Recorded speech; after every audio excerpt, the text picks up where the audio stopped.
मित्रों नमस्कार। मैं अपने YouTube चैनल पर आचार्य रामहरि शर्मा आपका स्वागत करता हूँ। ज्योतिष में फलादेश की महत्वता अत्यंत महत्वपूर्ण है। जैसा कि आप जानते हैं कि ज़्यादातर फलादेश ज्योतिषियों के अधूरे या असत्य होते हैं, तो उसके पीछे कारण क्या है?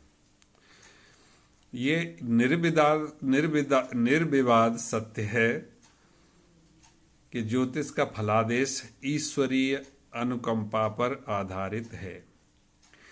प्रत्येक ज्योतिषी का पंचम भाव पंचमेश, नवम भाव नवमेश, लग्न भाव लग्नेश ये बलवान होते हैं, तो उनका फलादेश सही होता है।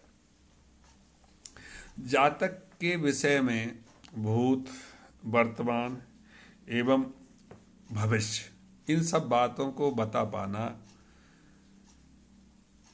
ज्योतिषी के लिए संभव है, परंतु इसके लिए ज्योतिषी को ज्योतिष का गूढ़ ज्ञान, उसकी साधना और ईश्वरीय कृपा ये बहुत जरूरी है।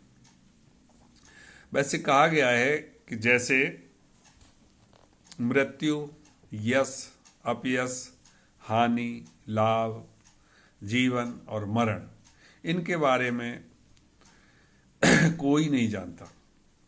रामचरितमानस में भी तुलसीदास जी ने कहा है, हानि लाभ जीवन मरण यश अपयश विधि हाथ। ये ब्रह्मा जी के हाथ में है, भगवान के हाथ में। तो इनकी सटीक भविष्यवाणी वही कर सकता है जिसके ऊपर ईश्वर की कृपा हो।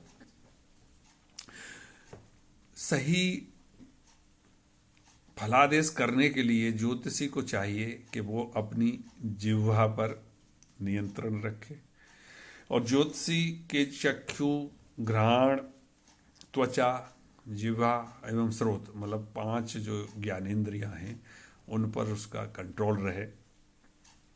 और जो गीता के 16वें अध्याय के 21वें श्लोक में जो भगवान ने कहा गया है, क्या कहा है? भगवान ने कहा है कि त्रिविधं नरकस्येदं द्वारं नाशन्मात्मनः कामः क्रोधस्तथा लोभस्तस्मादेतत्त्रयं त्यजेत्। भगवान श्री कृष्ण कहते हैं कि 3 जो है नरक के द्वार हैं।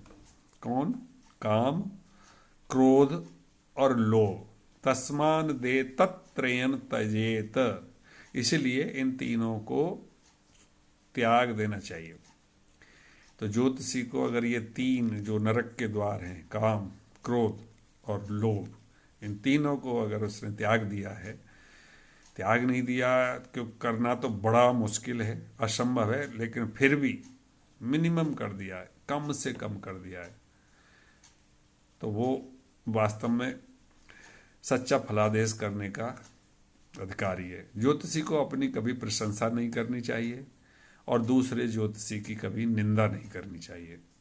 अगर इस तरह के और साधना में निरंतर रत रहना चाहिए। ज्योतिष के नए नए सिद्धांतों में पूरा मनोयोग से रिसर्च प्रवृत्ति रखते हुए, खोज की प्रवृत्ति रखते हुए, अपने अनुभव के आधार पर नए आयामों को स्थापित करना, मित्रों, परिचितों, डॉक्टरों, उनकी कुंडलियों में प्रयोग करना, पीछे का भूतकाल उनसे जान करके उनके ग्रहों का बलाबल और विश्लेषण आदि करते हुए अगर ज्योतिषी अपना अनुभव प्राप्त करता है तो उसका फलादेश सत्यता के बिल्कुल निकट होता है। इसमें कोई दो राह नहीं है।